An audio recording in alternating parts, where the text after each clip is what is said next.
For today's video nga mga kangani, ako muna ang barangay secretary kay wala man ang inyong lingkod na si Renren. Umalis man, papunta siyang bayan. Sinabihan nga nila ako na pagkaalis nila, ako muna daw mag-duty kay marunong man akong gumawa. Kaya ako daw muna dito.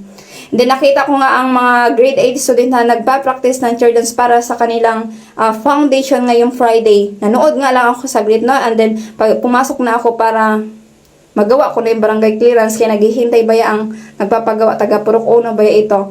Ginawa ko na nga lang ito kay para dili masayang ang kanilang paglalakad dito, ang kanilang pagod, malayo din ang kanilang pinanggalingan sa Purok Uno.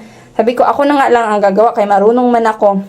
Inupuan ko na nga itong mga kangani no, and then binasa-basa ko, hinanap ko ang files ng barangay clearance.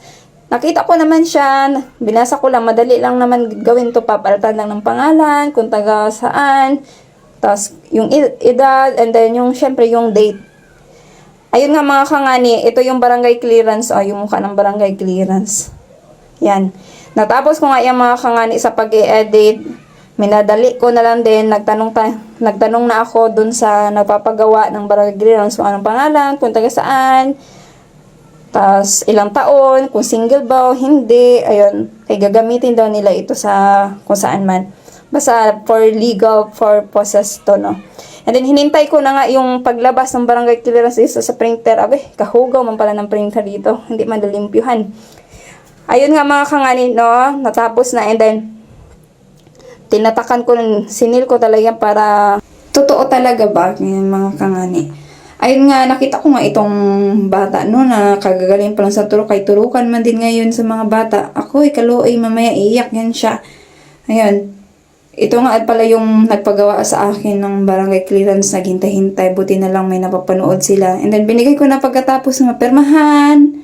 Ay, hindi pala, mapirmahan bagang matatakan.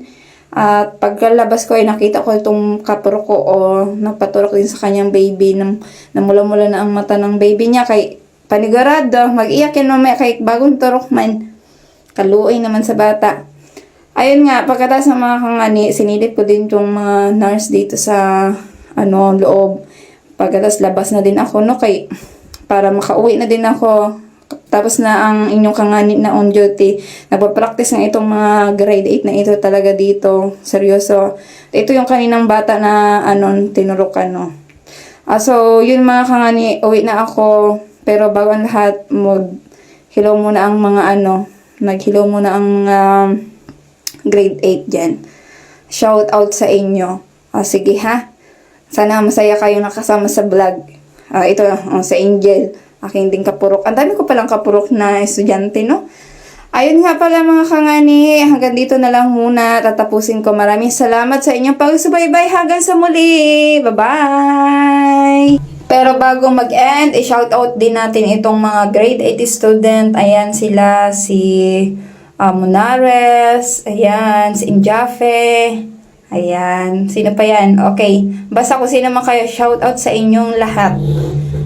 Bye-bye! Hanggang dito na lang.